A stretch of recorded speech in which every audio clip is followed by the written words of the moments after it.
Ah, There are 4 regions, 4 divisions on the tree of life. They're usually called the olams or worlds. They're easy to tell.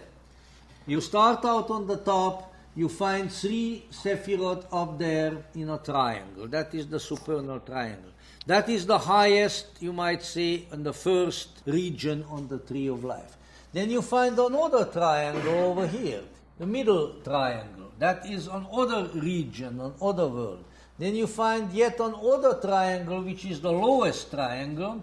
So the 3 triangles, each with 3 Sephirot, add up to 9. But behold, that still leaves one alone. And then there is once again old lonesome Malkuth down here, all by herself, physical existence which doesn't have a triangle. It's just one region, one world altogether by itself. Now the way Kabbalistically to evaluate the court cards of the Tree of Life, which unlike the court cards of ordinary playing cards, are not 3 but 4 in number, because in the tarot we have kings, queens, knights and pages.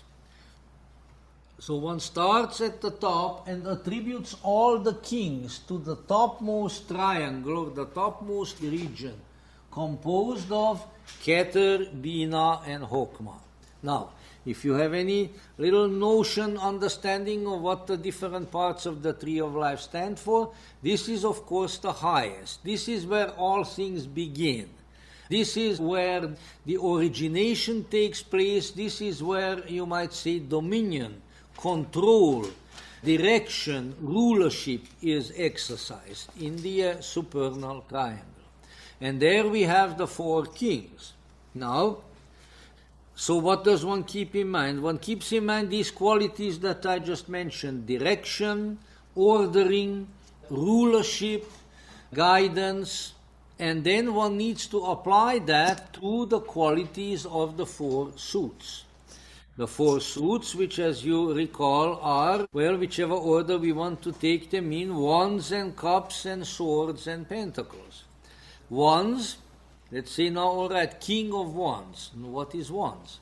Wands has to do, at least in my experience, with intuition, with transcendent function, with the way that the manifest powers of the personality link up with something greater, the way one perceives remote origins and ultimate endings. So the best, the highest, the most powerful, directing, conscious side of intuition is symbolized by the King of Wands.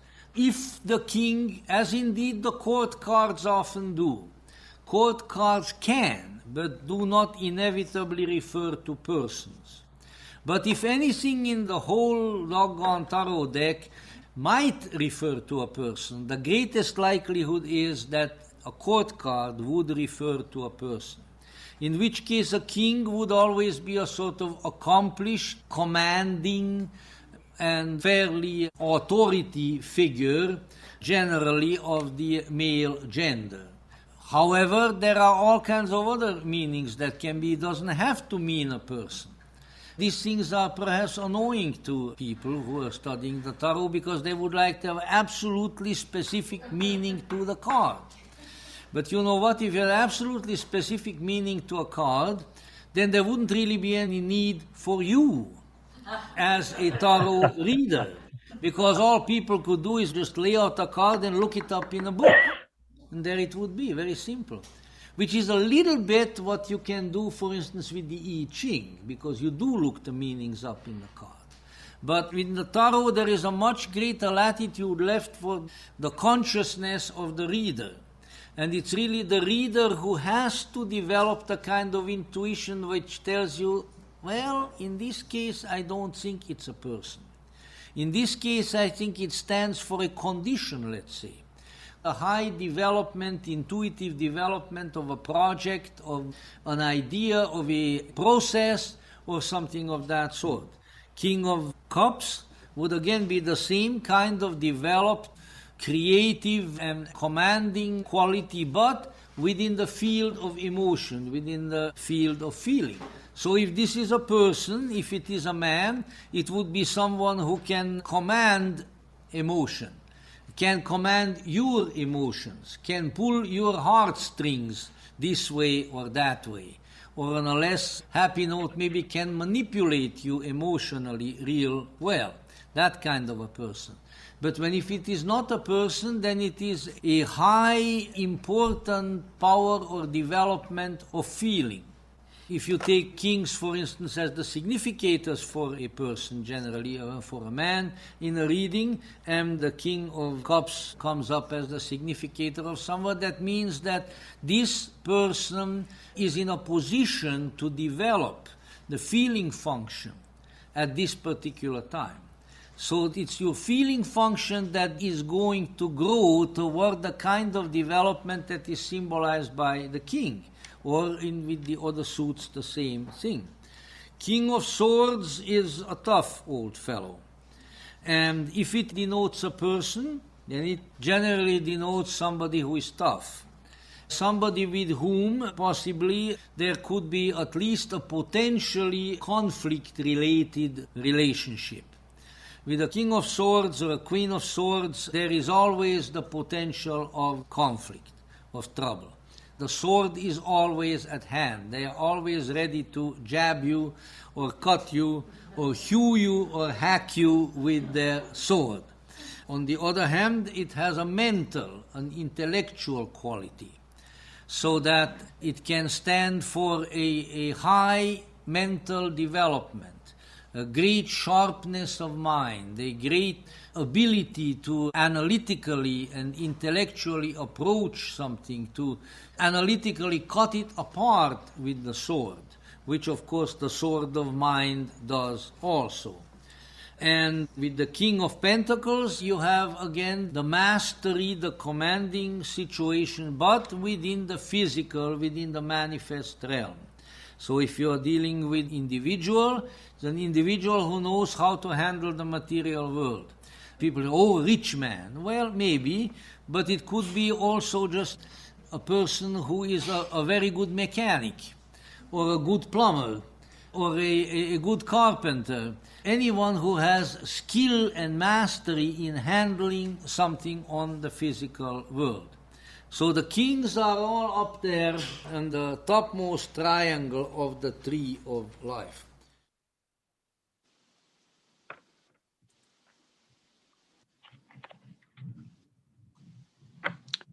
I think we started with Pentacles in our past sequences. And so, Allison, would you like to take the usual lead? Sure, thank you. The King of Pentacles, there's this kind of lush sense of abundance there.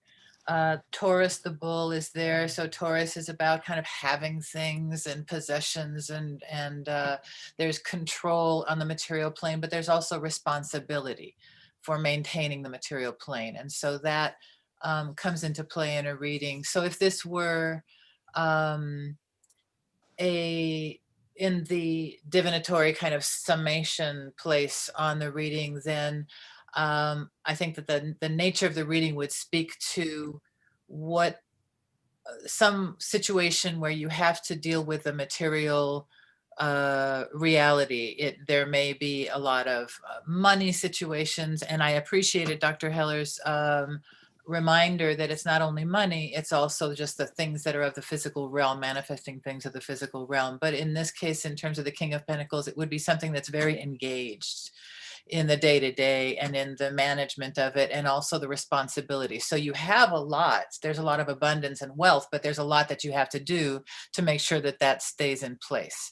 So that's something that I would consider. And then if it were advice against, then I would say that you need to relinquish control of the material things that are under consideration, or be willing to take a loss of some sort, or and if it were in the advice pursue, then I would say then you need to step up and take responsibility. You have to be willing to receive what there is. You have to think creatively, and then you need to just really step into this role of being responsible for this large and abundant realm of, whatever is the topic at hand. I do think that what Dr. Heller was pointing to was just the right thing to think about the elements and the spheres of human consciousness and experience. And this certainly shows very an overflowing of physical abundance. He reminds me a little bit of that character in the Game of Thrones that's underground, that all these roots and everything are embracing, and his garb also carries that. You're seeing the vines and the fruit and everything. I wanted to just pop in for a minute and point out what I was exploring all the court cards with these images that I had put together, 4 images each. So I really visited all the court cards, and what I found very interesting is to look at the facial expressions of these kings. And as we will be going through the other court cards, we will see faces of very, very different composure, very different attitudes. There is a kind of a sense of confidence and not hurried, not concerned, not even the King of Swords.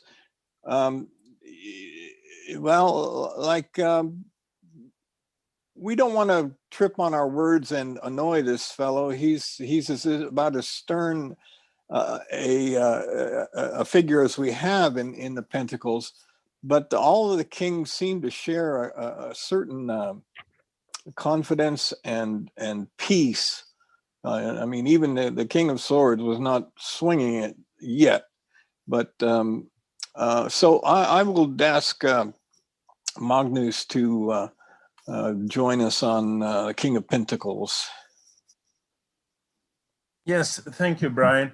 Like Jeriel, I also have had difficulty with these chord cards many times because I don't think they talk so much as the other cards do. But then I started to study them as the Golden Dawn is placing them on the Kabbalah, which is basically the same as Dr. Heller is doing, but the Golden Dawn is placing all the kings in the Sephira of Chokmah and the queens in the Sephira of Bina, which Dr. Heller does not. And those two views does a lot to thinking if you start to analyze them, I think. And Alison has said that most of the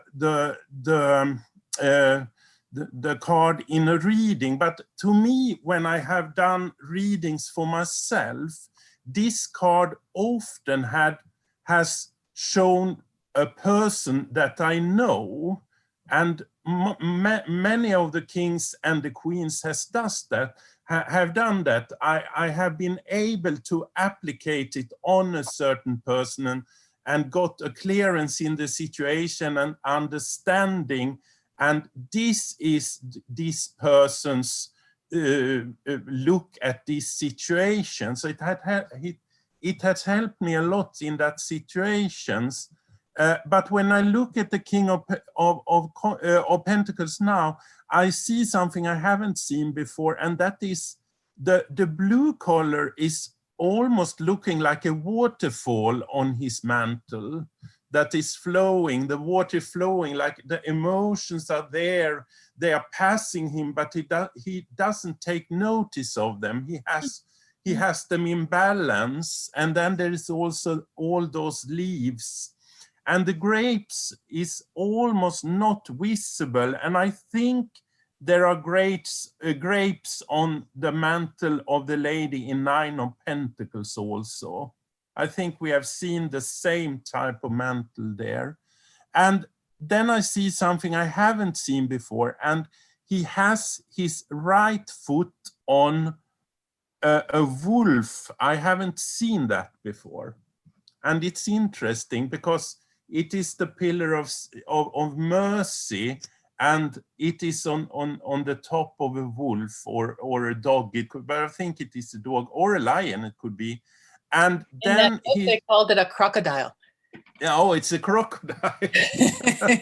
So, you know, open to interpretation, perhaps. Yes. It's And it's some kind of a beast, though. Yes, Yes, it yes. is. And Magnus, I think that's his left foot. And there must be some Yes. significance. Sorry. His Yeah. left. His left foot. It must be. Yes. And there is a significant. I am. If it is his left foot, then it is the pillar of mercy, and his right foot is hidden. The pillar of severity is hidden. So I think it is like he has the order in his life. He doesn't have to work with that, but perhaps he has to work with the pillar of mercy, and in a way he has to still his own anger or energy or something. That could be the beast under the foot, I think.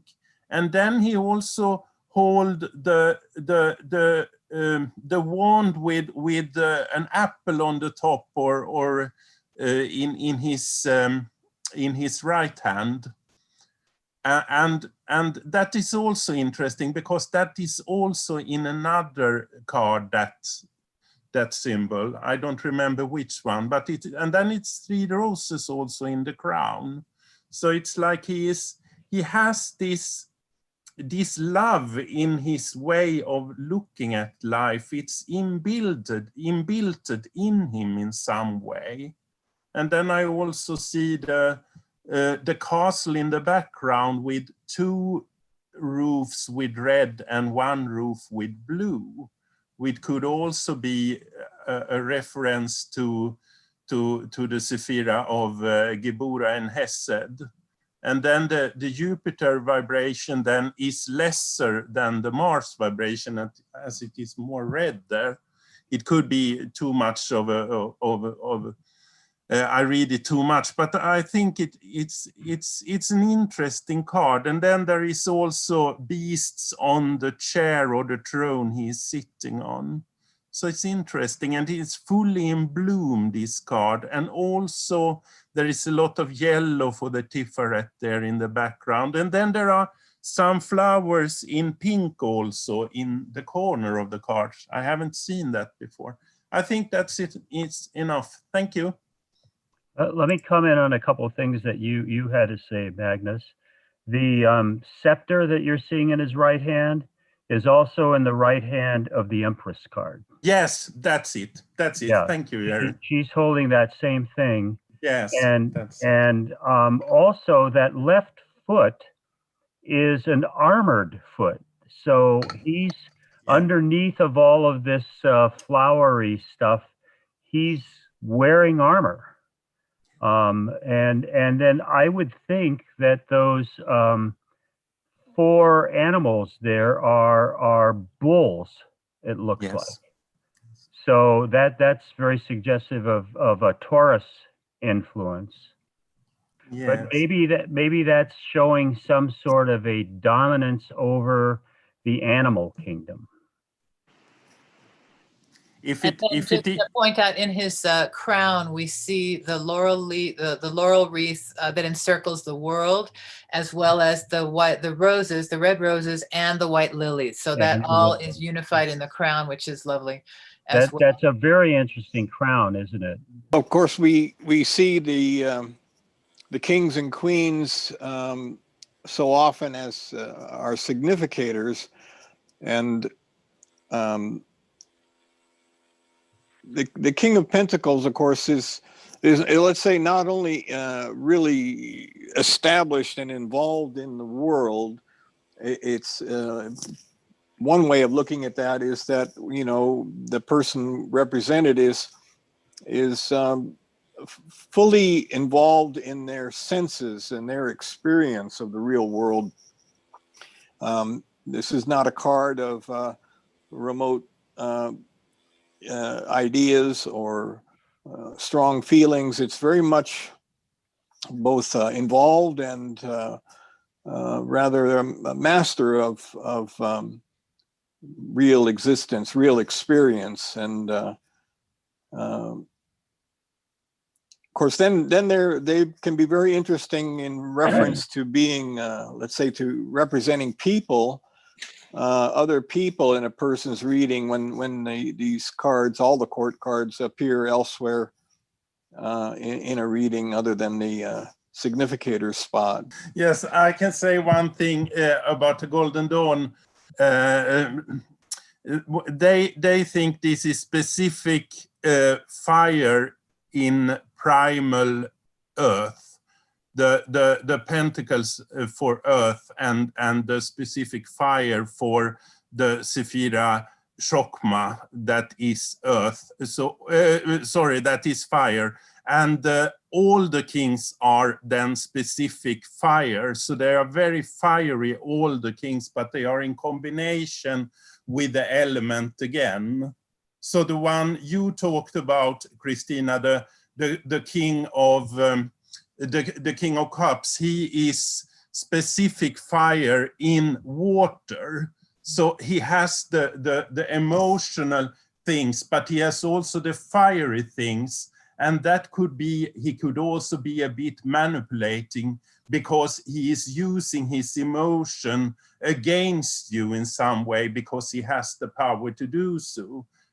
Yeah, in Wang's book, he gives these titles to this card: Lord of the Wild and Fertile Land, King of the Spirits of Earth, and this last one, King of the Gnomes. Maybe that's what he's getting at with this animal that we're looking at, and maybe that animal has got his foot on is maybe like a gargoyle, those fictional beasts that grace the eaves of a lot of medieval cathedrals and castles and that sort of thing.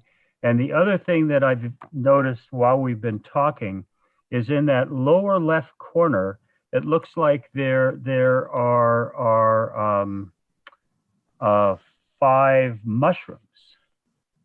Anybody got any insight on what mushrooms? I know they're fungi and that sort of thing, but what that might symbolize. The magic mushroom. Yeah, there you go, possibly. Well, Yes. you know, the another thing about mushrooms that they use them to, of course, I'm pretty sure everybody aware of here, to induce visions, and some people really need this to be able to step out of their physical reality into some other realms of the magic. But the other more mundane use of mushrooms is something where they absorb impurities. So in the areas where there was some sort of a natural catastrophe and poisoning of the land, if you put mushrooms there, it's kind of in a way to cleanse the area, to heal the area from the poisoning.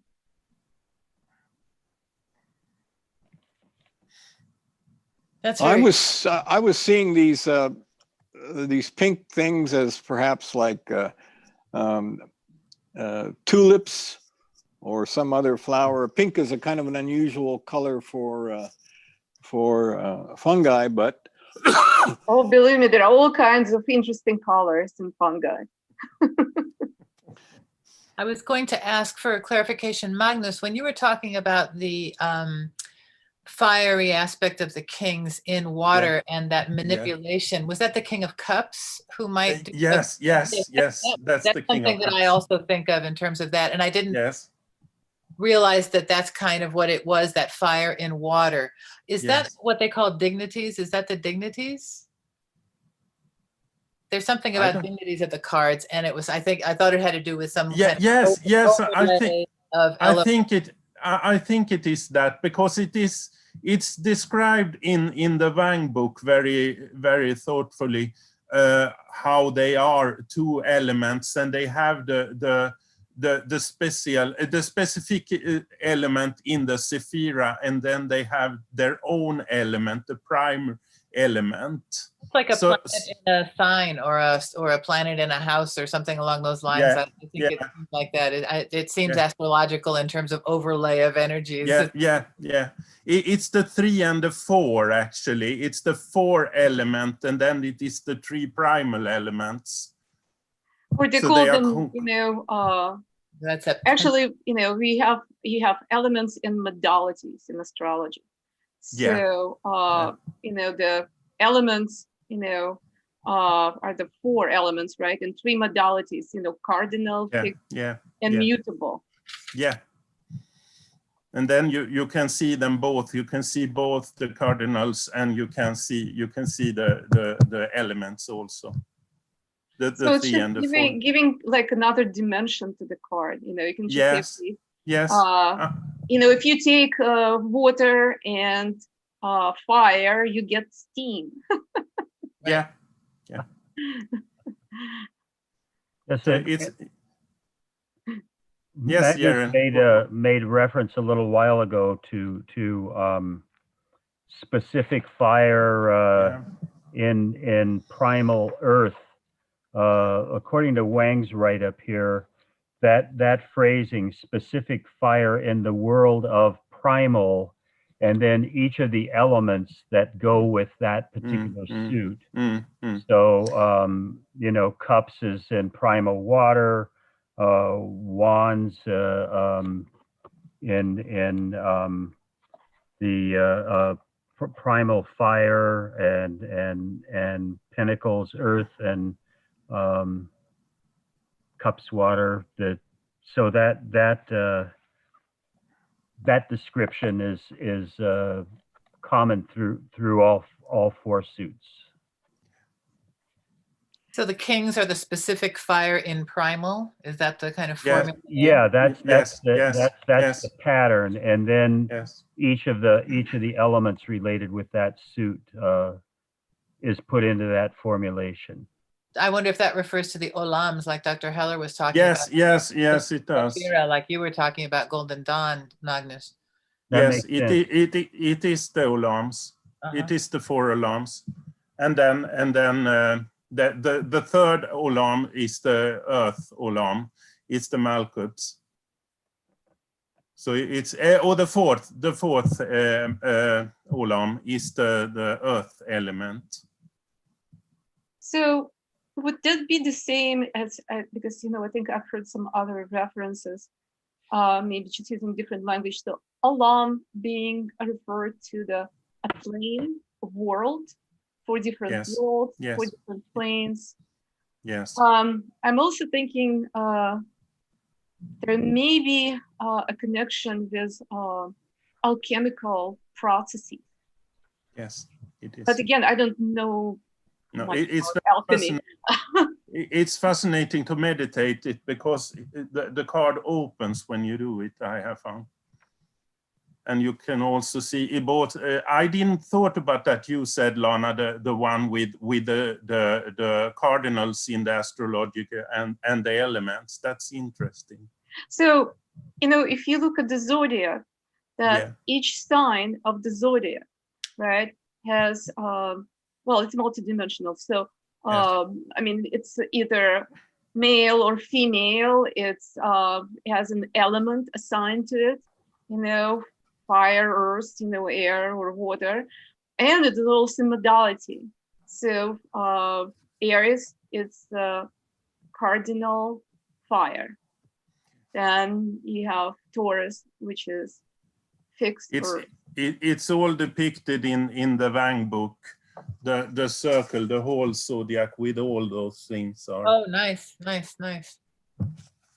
So we have Taurus all over this card on the throne, don't we? Pretty much. Yeah, someone, fixed, someone who's steady, who is down to earth, pretty good at the master. I call him the master of the financial universe. Well, shall we rise above the earth? Let's rise above the earth. Let's go to the fire, the master of imaginary universe. There you go. So are we just speaking to this, or do we have some Dr. Heller audio to go with? Well, the audio was all 4 in 1. Okay. So we're on our own here. All right, so I'll go ahead and start with this one. The fire, of course, is all over this one. So I'm imagining that this is specific fire in primal fire. Is that right? Is that? Yes, yes. Okay. That's. So then we've got the salamanders, and we've got the colors, and we have the just everything about this is very, the hotness of the element and everything. When in terms of divinatory, for me, this particular card has, we've got a little lizard down there, these companion animals. The lions also, so there's lions and salamanders. Lions is a fiery sign. It's the sign of the sun. It's a fiery element sign as well. In any case, this guy, similar to the Queen of Swords, is only one-sided, and they're heading in a direction. So whenever I kind of the spirit of this one, for better for worse, when I connect to the cards is next.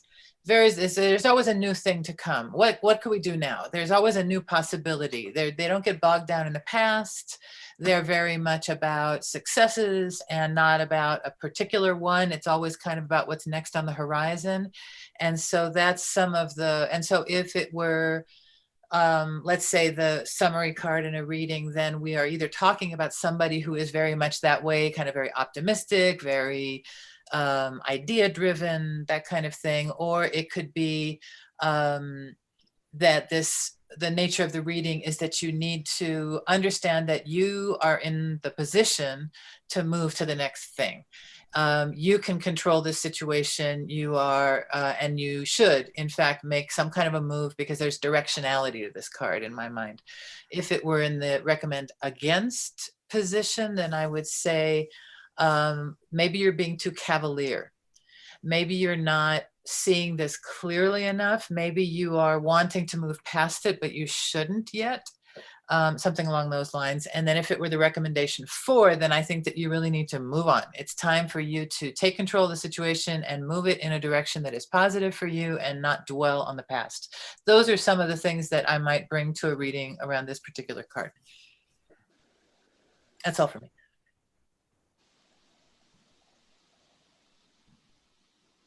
Jeriel, do you have some ideas around this one?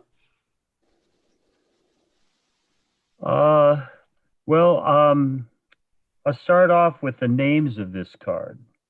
Lord of the Flame and of the Lightning, King of the Spirits of Fire, and lastly, King of the Salamanders. So I think that salamander, like the little snail that we were looking at week before last, has a significance far greater than their tiny little presence physically on the card.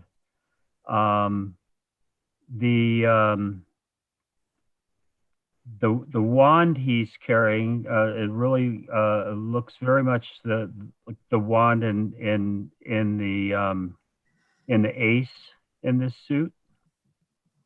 And of course, the animals, on the back of his throne there, looks like a lion, and then a salamander, and then another lion. And of course, you mentioned, Allison, some of the astrological stuff. The lion is also Leo.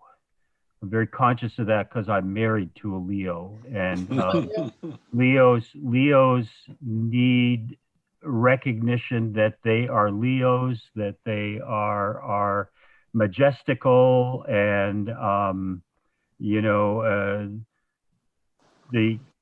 they're called the king of beasts, but it's actually the female lions that do the hunting, and the male lions do a lot more eating and fighting.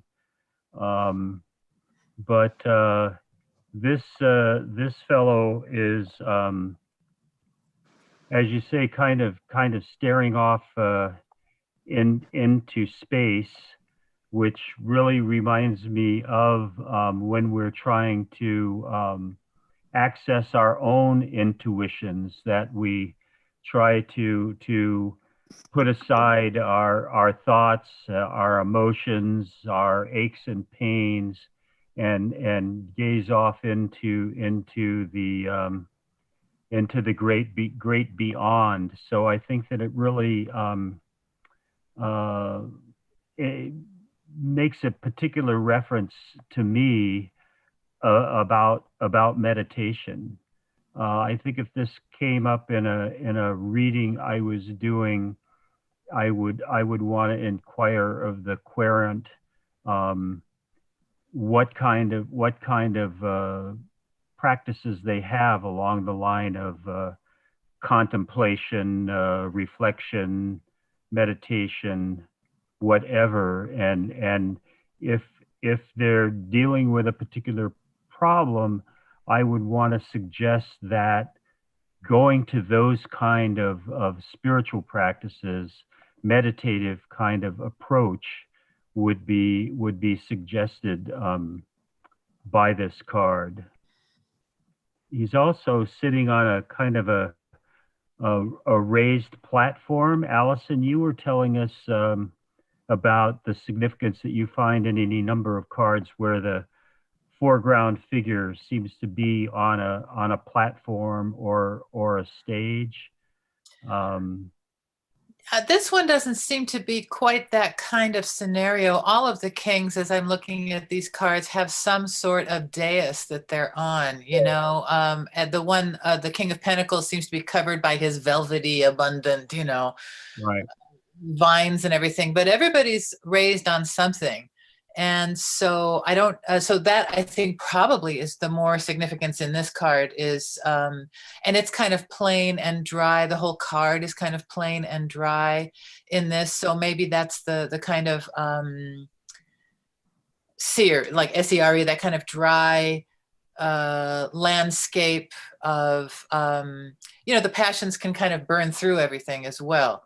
So, and I wonder if that might be playing in here as well. And of course, to your point, Jeriel, about the importance of the salamanders, aren't they the element? Aren't they the animal that the element of fire is embodied in? They're the elemental of fire, right? I believe so, yes. Yeah. And also, there's a real lot of white in this, which would be very suggestive of Kether, which is an appropriate place for a king to be enthroned. Who's next? I can add a couple of things. The symbols in the back is the lion representing the heart center, and the lizards with the tail in its mouth is supposed to be the redeemed Kundalini. How do you pronounce that? Kundalini. Yeah. Kundalini. Yes. So that adds to being redeemed, being newness, like Allison was saying, something new coming in, something, yeah. And that posture that it's in is really reminiscent of the thing that we most commonly see that with a snake, who's biting its own tail. That Yes. has its own Yeah. significances as well. Yes. Oh, some of the interpretation on this one, if you've got King of Cups, if he's a bit of a manipulator, then the King of Wands, I think, is a bit of a player, a bit of a womanizer. Yeah. Huh. Okay, so that's another, it could be representative of that kind of quality in here as well. So, if especially how that fiery energy can be, Mm. He's looking to the side. what's that?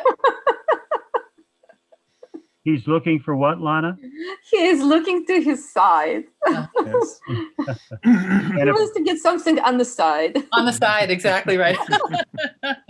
and of course, historically, kings are renowned as womanizers. Of course, because they Right. can. Think of Preternacht and other traditions such as that. Yeah, I also noticed. Well, first of all, he looks this softer. His facial expression, this softer out of 4. So I could say that he probably the easiest to maybe to walk on. But then I see his hand is kind of in a fist. His left hand. So it looks like maybe not complete fist, but in a fist. So he's ready maybe to retaliate. And what else I noticed that his necklace, this looks like a scalp. Yes, it does. Yes. And that probably An the same animal scalp. skull. Does it look like a human skull? Yeah. Oh, I maybe think we it have looks to a bit know. like a lion's head, a living lion head. Oh, yeah. Is it? On his Mm. neck? We all have to look at our cards. All right, now we're looking at cards. So I see here, because it's all in black, this the lion and everything behind him, and his part of his shawl is also, it looks like a lot of combination of subconscious, also subconscious material. So it's a very interesting card. And Brian, once again, I just want to appreciate this seminar, because it opens up for me a completely different world and sparks my new interest in this card. So thanks for this. And Was the it- crown. Yes, Brian. Oh, I was just going to say, well, thank you for that. And everybody is obviously happy that we're doing these seminars, because everybody keeps coming back, and they're also expressive. So I thank you all for your appreciation. It's certainly rewarding for me as well. So now I would ask Magnus, I'm Yes, sure you've thank- got some. Yes, I have been looking at it more here also, and I see the crown is also like burning fire, the shapes of it, and there is also a lot of orange. So there is also a lot of thinking. There is a lot of the Sephira of Hod in it also, but it is thinking that is balanced in the meditation, I think. And I have always looked at this card as a woman, because it is very feminine. It looks like a feminine king, at least. And we have touched on that also. And then the mantle is also the salamanders, the Oribus form of the salamanders there. And also, I have spotted now, I haven't seen that before, the hair at this is depicted here with red with small points in, is one of the higher color schemes of the Golden Dawn, I believe. It is in one of the Sephiras. I think it is Bina, but I don't, Geburak it could be.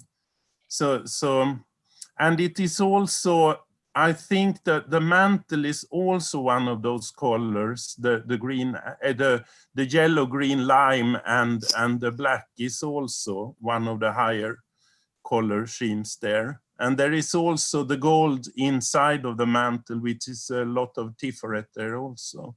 And then I also see the wand, like the middle pillar between his legs, that is directed in the same way like the two other pillars. I haven't seen that before. I saw it now. It's interesting. It's an interesting card. Yeah, I didn't notice that until you mentioned it, but and I thought that was a good point about the crown looking like Yeah. flame things, and the cuffs on his sleeve seem to echo that a bit too. Yes, yes, and the wand is also placed on the ground, so it's deeper down than the feet. So it's like the middle pillar is deeper. He is taking his power from the middle pillar, I think, in his state of meditative state, I think. And that would be Like- an appropriate place for that too, wouldn't it? Yes, it would. Well, there is controversy. Most of us tend to agree that intuition being a more mysterious function, and to me, fire is a certain mysterious and magical function. Whereas there are other people that would associate fire with the swords and air with the wands, but I very much like the mysterious flame of intuition, and certainly the whole suit of wands is quite often, about looking deeper, looking beyond the thoughts and emotions, and certainly this fellow is focused on a great distance. He's not looking towards his lap or towards the earth like our King of Pentacles. And he's not giving us that stern look like the King of Swords, and but definitely looking for meaning. I think looking for the highest meaning, and bringing in a reading. It very much is an opportunity, especially as significator. Then it kind of colors the whole reading, where we're talking about. That the reading is going to be about tending towards insight rather than experience or thoughts and emotions, but and then in individual positions, it definitely about deeper meaning, and it can go either way. It could be a cautionary card saying, you're got your head in the clouds, or you're not with us here. Or of course, it could often be like it is as a significator, an overall recommendation to look deeper. So that's what I would add. And I knew somebody was going to bring up those flames. They did look like flames to me on the crown. And of course, I knew it would be Magnus. You're psychic. Of course. Can they go now? Yes.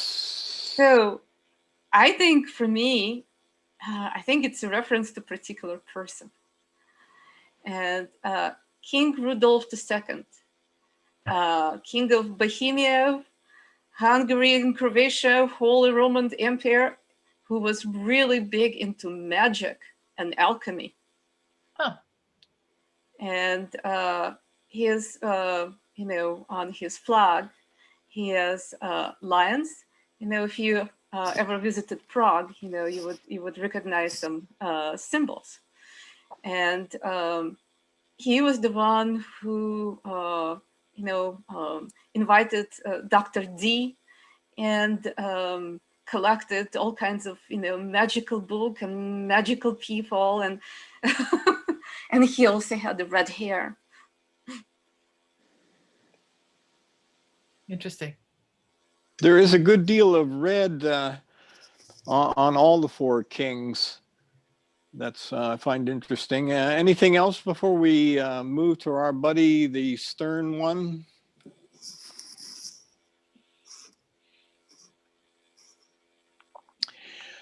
Let's talk about the King of Swords. That's a dangerous guy.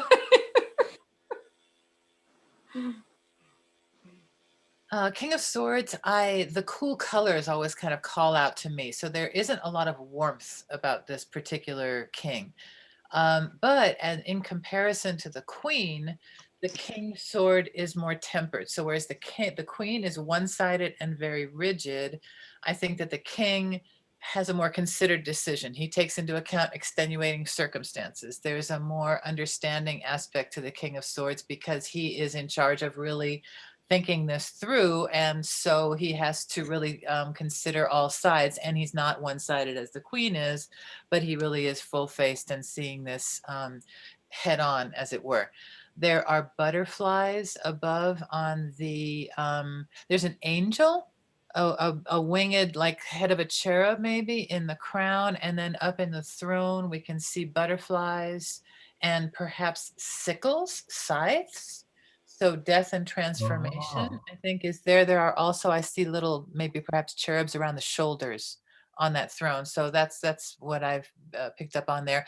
Certainly the sense of air is really here in this card. It's one of the few cards where you see birds flying and the, you know, all the swords have a lot of air, visible air.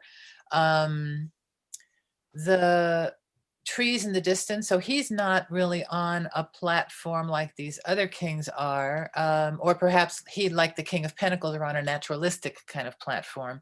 He's on kind of a mesa, a flattened kind of raised area with these look like cedar kind of trees in the distance, and even some water in the distance. But anyway, if in a reading, if this came up as the summation card, we're either dealing with some person needs to make some kind of decision. There is an authority that this is really about being in charge of the decision making, or the person who is in charge. Maybe it's a father figure who's very harsh or very intimidating, something along those lines. Could be as a subject card. In terms of advice against, I think that in this way, it would really depend on what the advice for is. But if we're in the advice against position, I think that it would be against being too harsh. I think that you would need to maybe wait to make a decision, hold off on considering yourself to be the only one with the valid point of view.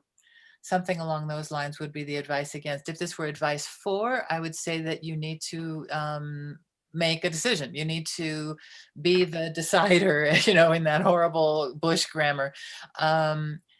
You need to be the one to, and in doing that, that means you're going to have to cut through something, which is going to be the end of something, which is going to free up a new thing. The kind of, you know, going to cut through and the butterflies or the, you know, something along those lines. But it could also be a harsher, more difficult decision to make. So those are some of the things that kind of come to mind here in that card. Very cerebral, very analytic, like Dr. Heller was talking about. In the specific fire in primal air, that's interesting. That's very voluble. That's a lot of volume of thought, and so. But at a certain point, you got to make a decision. But it should be a considered decision. So that's for me. Jeriel? Yeah, we were talking a minute ago about they're seeing some sort of a division of opinion about between swords and wands, which is air and which is fire. And if there's a card that testifies to air being swords, this has got to be it, with the things that Allison just pointed out, with the birds in the air and cumulus clouds. To me, even the trees look like the sort that live in a good deal of wind. Right. And this is, I think this represents somebody that's a very decisive person, and who is a planner, perhaps a schemer. But one way or another, somebody who's very assertive about their opinions, their judgments. He is the most authoritarian by far of the kings. And he is looking us right in the eye. You're not going to take this person off on some sort of tangent. he's going to focus right in on what he thinks is the most essential element in whatever is going on. So I would say if this card shows up in a reading, it has to do, like I was saying about the King of Wands meditation. This one is talking about planning, and if it's in a negative space, maybe overthinking things, but definitely thought. And from everything that people who have commented to me about my personality, this is my indicator card. Which those qualities are, I'm sure, what took me into a career in law, and that focus. My Leo wife, her brother and his wife are both attorneys, and she's married to an attorney, and we often talk about, Jerry Ann and I, about the bar examination and what is involved, and what it mostly tests for. And what it mostly tests for is, in all these essays you're given, they bring up something, some area of the law. And the most important thing is, because every area of the law has a vast amount of stuff to talk about. And I've coached a few people that have been trying for the second or third or fourth time to pass the bar. And I think the common thread in them is they see what the subject is, and then they start telling everything they know about the subject. And that is the quickest way to fail the test. What you need to do, the most essential thing, and this really relates to the practice of law as well, which specific points really apply to this given situation. So I think that's the insight I would bring in reading somebody with this card coming up. As Dr. Heller talks about, one of the reasons, and Jack, who I took a year-long class with him at Besant Lodge. He talks about the sword is the appropriate because the sword is what parses the wide ranges of thought and cuts down to the essentials. So that's what I see in this card. Think of all the metaphors: cutting down to essentials, paring away. You Right. know, they're all very knife-oriented verbs. You know.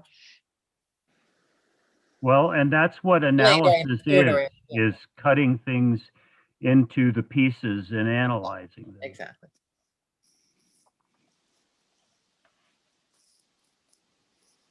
And he's also, as appropriate for a king,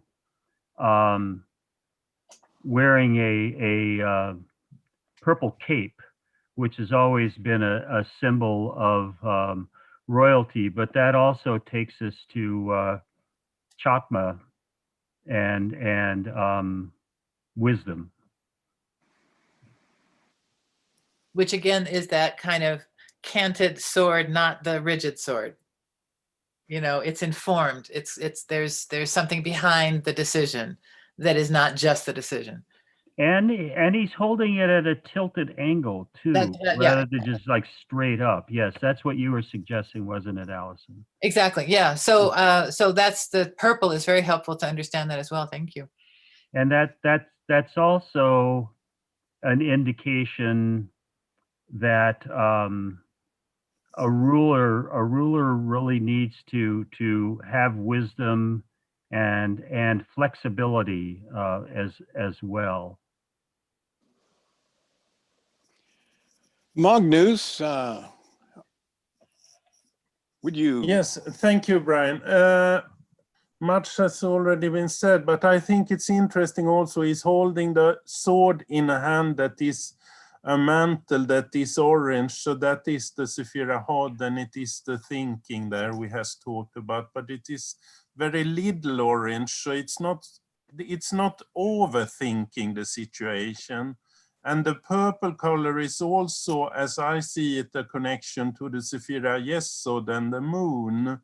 And it is also, I see this as a foundation also, that Sephira is foundation. But what I also have seen when I have looked at it now that I haven't seen before is like the flowing in the mantle, the white mantle is depicted exactly as in the High Priestess. It's the same type of art there, but I believe she has the other foot outside of the mantle because he has the pillar of severity there, that foot he has outside of the mantle. So there is a lot of order in this one, but there is also a lot of divine power with the Keter, with the white collar there.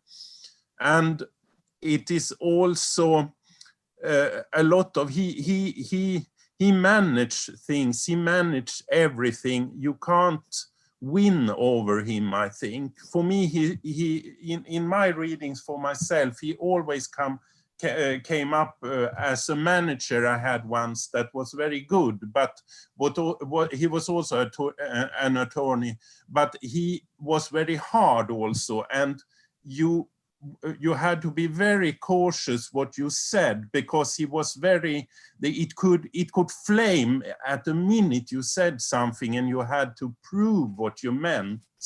So he was very energetic, and that card was him for me in those readings, guiding me in that situation. But I think in a reading, it is a person that has a lot of powers, and you has to follow his word to do well, I think, if this card is coming up in the reading, and you has to follow also your environment and what it is saying to you. So that is what I want to say, I think.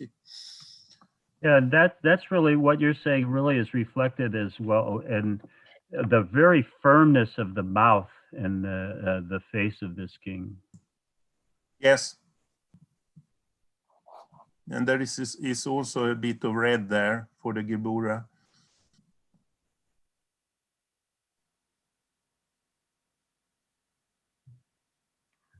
Who else? Would some others, there we I go. think I'd like we to- have a few people. There we go. Lana, maybe. Yeah.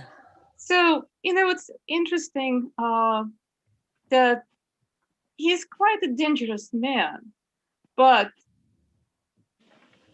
or energy, but, he's not here to attack anyone.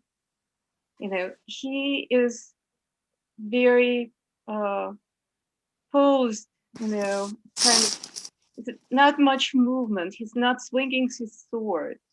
So he's kind of taking back, and he knows his power and he can exercise that, but he's posing it. In a way, it's like when, I do the reading for someone, if it's astrological or tarot, and I see a difficult situation. Truth could be painful, So I would ask myself, 3 questions. Is it first, is it true? Is it kind? And is it necessary?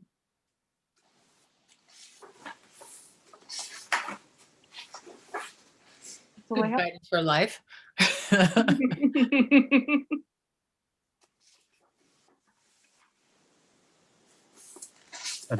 Another thing that occurs to me here, and this is my Mason thing kicking in again. This is very suggestive of King Solomon, particularly his most famous thing about cutting the baby in half. and he's got that sword right there. You bring in a bunch of insincere arguments, he's going to cut them to pieces, you know.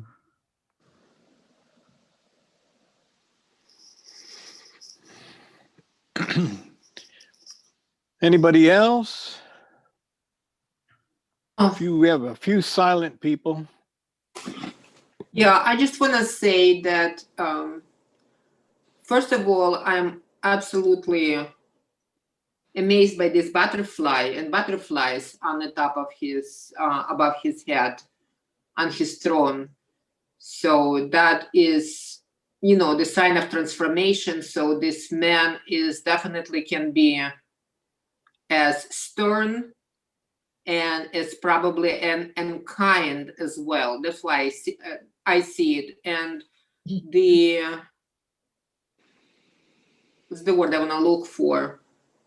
The way I perceived this card before and the way I see it now is completely different. This man is not this card is not a threat like I saw it before. He is, I see him as kind. I think probably the kindest of all four people here. Is definitely decisive, kind, and wise, and very fair. That's how I see him. So this card is not what I perceived before. So thanks for this opportunity to see this card in a completely different light for me. Thanks. Christina, do you have anything to add? I never noticed the butterflies in the back. And yes, I get a different picture from this guy. He's not kind. It's life and death. It's like the transformation, you know, we see the butterfly and it's karma, it's life and death, the cycle, and him holding the sword on the right. I always have this image that you have to take control. You have to be, you know, conscious when you make these changes in your life, even though they're going to happen anyway, you know. However, when you're going to be consciously in control of it, you pretty much can go with it smooth, not necessarily smoothly all the time. However, you can go with it without shattering yourself, without, I don't know how it is to be a butterfly, you know, before you become a butterfly.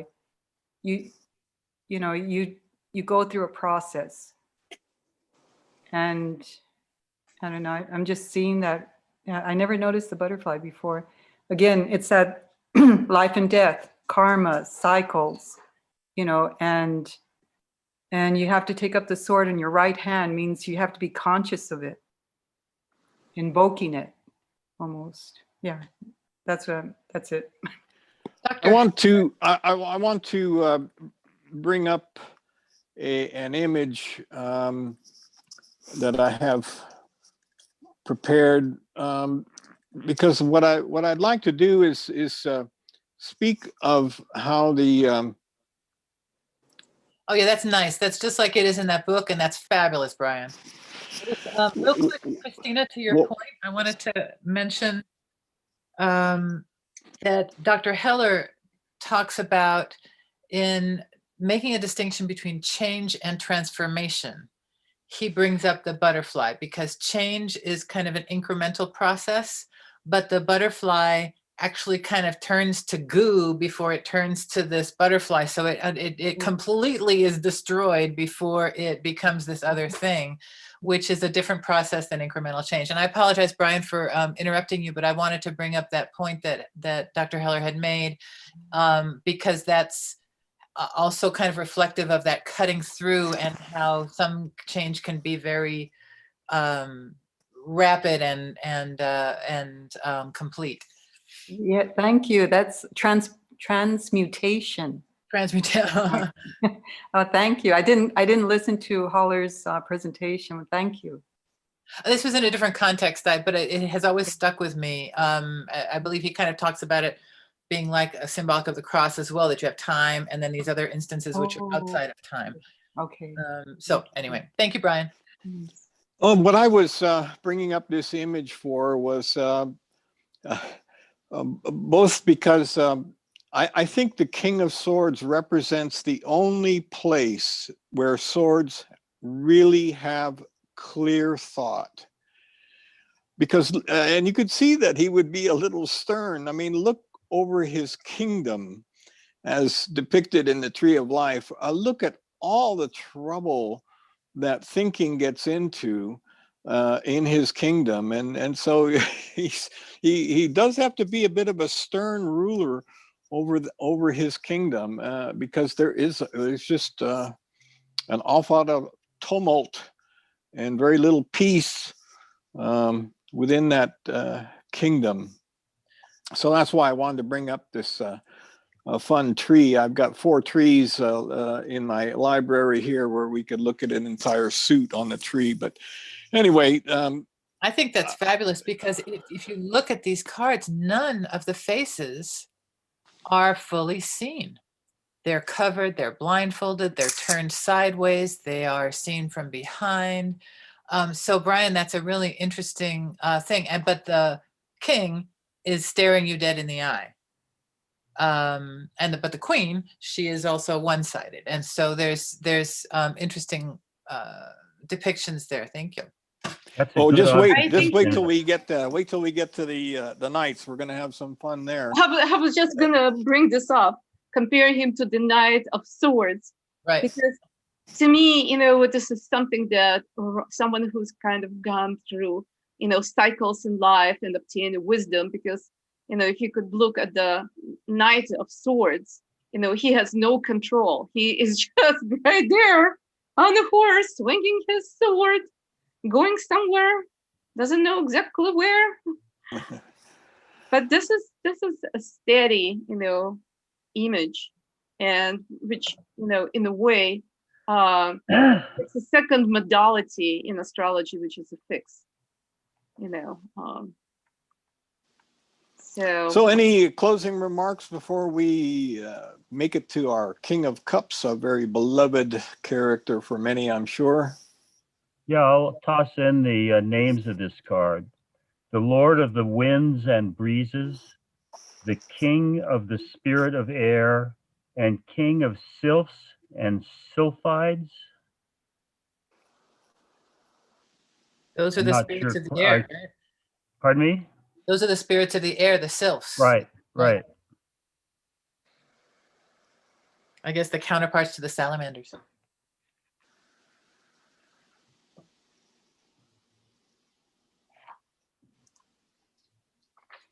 So on to cups.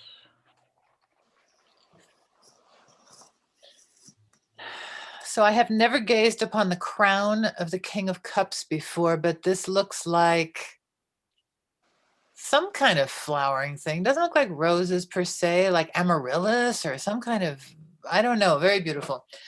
The King of Cups is the king of the water, and yet he is not touching the water. And that kind of goes to that,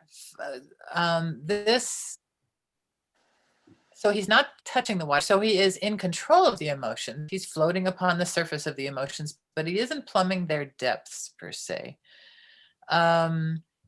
He's got that fish medallion, and I think that medallion on the wands was was a lion. It was very feline, kind of a cat head kind of thing, lion head kind of thing in that medallion.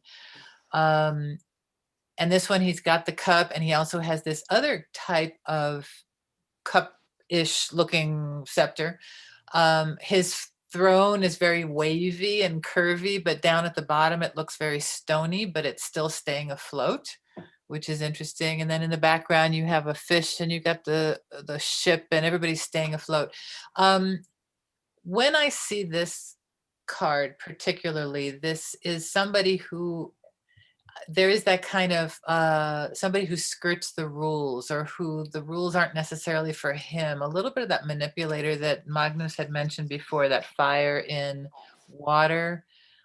This might be like a psychologist who has an affair with the client, but the client wanted it. It's not, it's not an aggressive thing, but it's just a transgressive thing. I think it's transgressive. There's a certain transgression that I see in this particular character that may just be my thing. But this idea that you're mastering the emotions, but maybe you're not really feeling them. So there's a certain potential falsity there. But if it came as so it could be the object of the reading if it came as a summary card. And it could be about this guy. It could be about your shrink. It could be about somebody who is like your father who bestows the blessings in you, but they're very temperamental. Something like that. If it were advising against, then I would say, don't think that you really have a handle on what's really going on here. You maybe there's, you should be feeling something, but you're not. You're acting like you're in control of it, but you're not. There's some kind of a incongruence there with what the card is depicting. And then if it was in the advice, then I would say that it really is time to begin to acknowledge and seek out the emotional reality of the situation and to master it or mediate it with the people around you. Maybe you're needing to maybe you're in a mediating position among others, but I really think it's more about your own self kind of getting mastery over the emotional aspect of it. So maybe you've been all over the place and you just have to get control of yourself. So those are some things that might come to mind if these dropped in a reading in those positions. Thank you. And I'd like to go right into that segue about controlling the emotions. He's floating on what looks to be a very choppy sea. There's a boat back there in the background that's being tossed around by the sea. And is that thing on the left, is that a wave breaking, or is that like a fish jumping? I think we're seeing the fish jumping when we're seeing a little bit of his tail right at the right underneath is what it looks like. But I had thought that was maybe red cliffs and a castle, but no, that's definitely a ship with and so I have the feeling that this that he's on perhaps like a stone or cement pillar that is firmly attached in the earth and is therefore very stable. This is not that does not look tipsy at all to me. I wonder if that fish is the same one that's coming out of the cup of the page. It looks like it. Well, it looks almost exactly like it, actually. Interesting. Well, I think maybe, the waters, the ocean behind him represents the unconscious, the stormy waters, and something that he's hiding. Well, I think that I do see, though, while he's in a stable position, and of course there's a pillar that's actually depicted on the left arm of his throne, but it looks like the dais that he's on and the throne are all one big concrete mess. But he, unlike the other three kings who are really solidly seated, he looks like he's about to stand up. And he's in a position kind of half off and half on his chair, and he has a really remarkable expression on his face. It looks like he just got caught with his hand in the cookie jar or something. Our friend Isabel Kliegman and Allison, I thank you for pointing me in the direction. I got her book Tarot and the Tree of Life, and it's really a terrific Oh, good. I'm gonna have to It's buy a that book book. again. Somehow that book went, I lent it to somebody and it disappeared or something. And she says that he has astutely been described as the king who would be a man.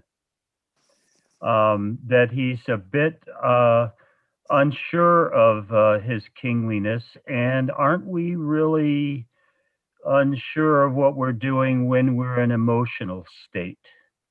And I think divinatorially, if that's a word, that's what this says. The king is the ultimate confident kind of a person, but maybe over everything other than their emotions.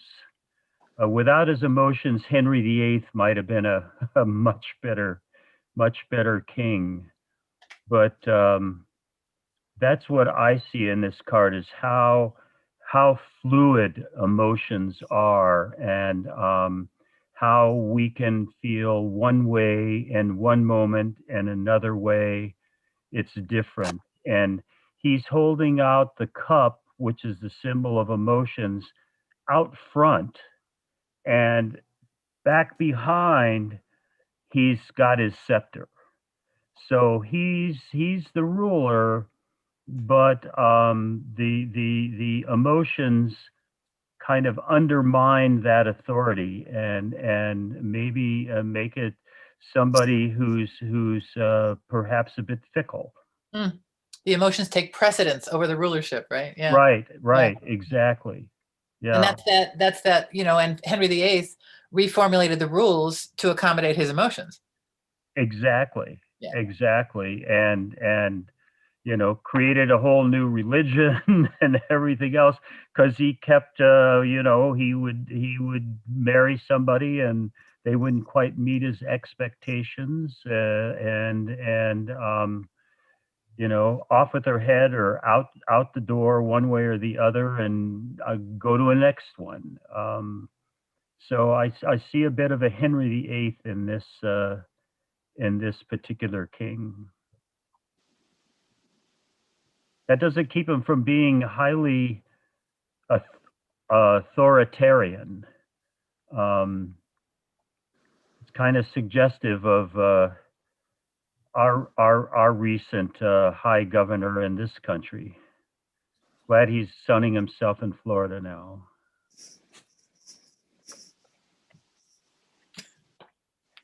Can help himself. He couldn't help himself, you said? No, I said Right. Gerald cannot help himself not to mention it. Yes, that is You're touching the hot true. button, touching the hot button. Well, we have some people who haven't had a turn at a presentation. We kind of fell into an exchange of banter, fun banter, useful stuff. But could those who haven't presented yet please step up to the lectern? Should I go then? Much has been said, but I also have seen I haven't seen this before. He has a ring on the index finger also, and that is also a sign of to be a manager, to point with the finger, the direction. And he also has the foot outside there, and it is the foot for the pillar of severity. So there is a lot of order in this card, or at least he wants us to think that, because here the mantle is yellow on the outside, but if you look at the King of Wands, the mantle is orange yellow on the inside. So he shows he is in balance here, and perhaps he is, but it is also a stage where he wants to show us he is in balance. Comparing him to the King of Wands, he doesn't have to show us he is in balance. He is in balance, and also I see the chair is also. The upper part of the chair is formed as a unical pillar, unical order in pillars. And it is also interesting to look at the fish he has around his neck also, and the scepter he has is in the other hand that the King of Pentacles has, and it is lacking the spear. The spear is not there as it is there. So I think it is a bit about, he wants us to see he is in balance, but perhaps he isn't as much in balance as we think he is. And also it is that fire, the specific fire in primal water, that is, he is not to be trusted fully, I think, because he goes his own way when he has to, and he looks more at himself than others. I think he's more concerned about his own wellness, not mine wellness.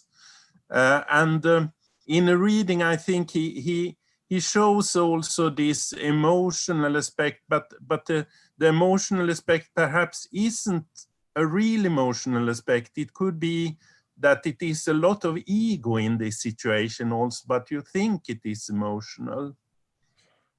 And that is what I think. Yes, that is what I want to say. Thank you.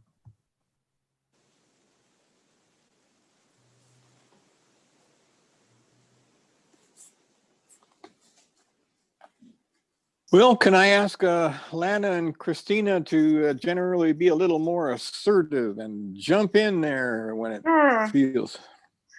Well, you know, I'm looking at him and I can't decide it between Pisces and Scorpio. So,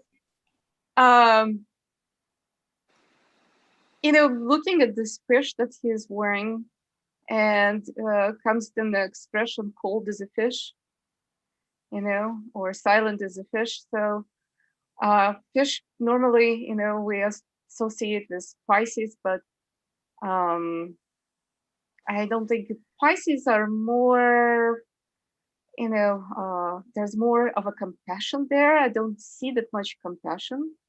So I'm kind of going back to the Scorpio, someone, you know, he's reserved, you know, and cautious, and his feelings are hidden from us. You know, he doesn't want you to see his cards, you know. He kind of has this poker face. So I don't know, I don't get this warm feeling about this card. It's usually get much warmth from cups. This is kind of cold, you know, controlling emotions, you know, being cautious. So I would probably take this card in the reading as a cautious, as a, you know, being cautious of your emotional nature. Control it. That's all I have.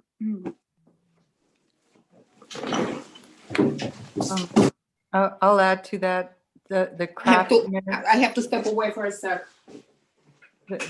He has that expression of secretive, you know, that secretiveness and craftiness.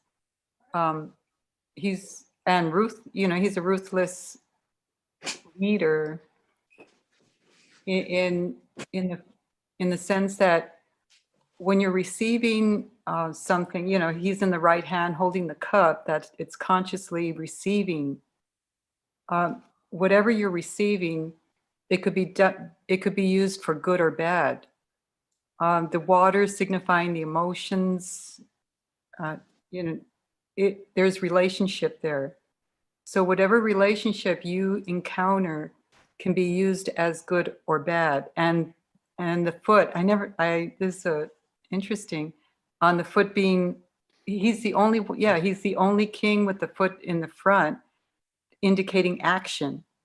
So it's, you know, it's up to you whether you want to use it for good or bad. Whatever you're receiving, it's abundant. You know, there's the waters, the salmon, you know.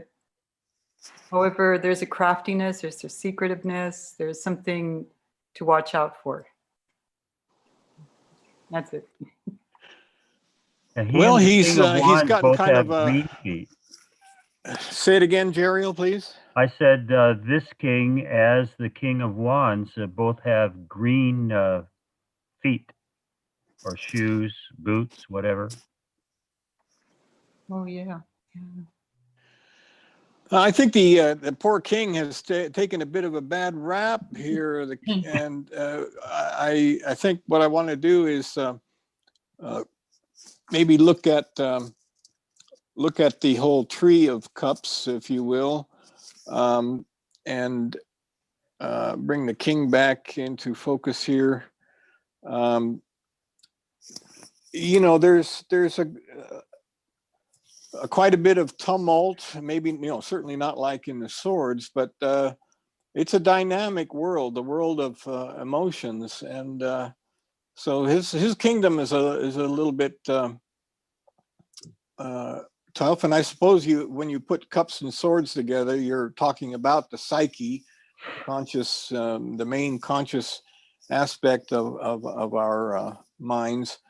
And but I think that the king, certainly as a significator, does point that the reading is going to be very much going to try to give us some insights about our emotions and all the directions they may be flowing in, and maybe some of the difficulties they get into. And so I think that's kind of what I would add there.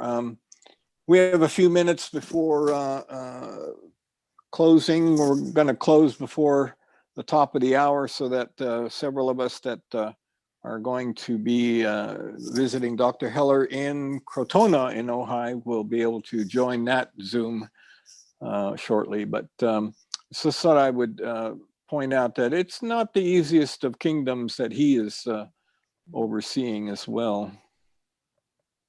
I give one last observation. Magnus, I think you had the ring on the wrong finger. I think that's the middle finger, which Oh, sorry. which gives a different implication for what you were Yes. saying about pointing.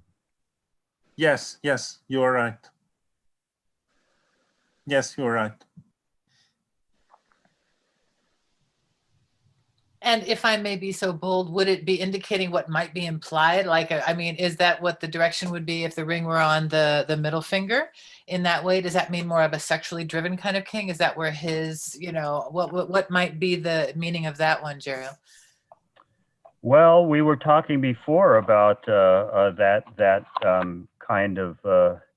that kind of king, and that observation reminds me more of Trump than the rest of it that I commented on. You can't leave it alone. Leave that man alone. He's already moved out. Oh my gosh, so funny. You just like to get it, dig it. Come on, you guys are giving me edits to do. Don't make my job hard. Stay with the card. Look at it's always a good recommendation is to keep your eyes on the cards and take your reading from the cards for sure. I also think it's interesting. I see now he has the thumb up on the other hand. I haven't seen that before. Ah, yeah. Oh yeah, good Yes. point. Good. Yeah. Thank you. So it's a mercy, right? Yes, it is. Oh, like the gladiators. Interesting. Mm-hmm. Mm. Yeah. I just keep seeing this similar thing on the leading up to the armrest. That symbolic image is so similar to the scepter above it. Does anybody have some insights into that style of scepter? Maybe the three little yods or whatever they might be. I think it lacks a fire on top. It's like a Chariot. It's like a fackel or something that would be light, that you should light. It should be a fire on the top of the like a scepter, torch. I think. Like yes, torch, a like torch, an Olympic. Yes. Thank you. I was saying the form of the throne is actually it's kind of wavy, but it's kind of like a lily. It's but Yes. it's kind of Egyptian looking to me a little bit, but the rest of it, Yes. it doesn't have that Yes. feeling at all. So that's just, maybe that's just, Yes.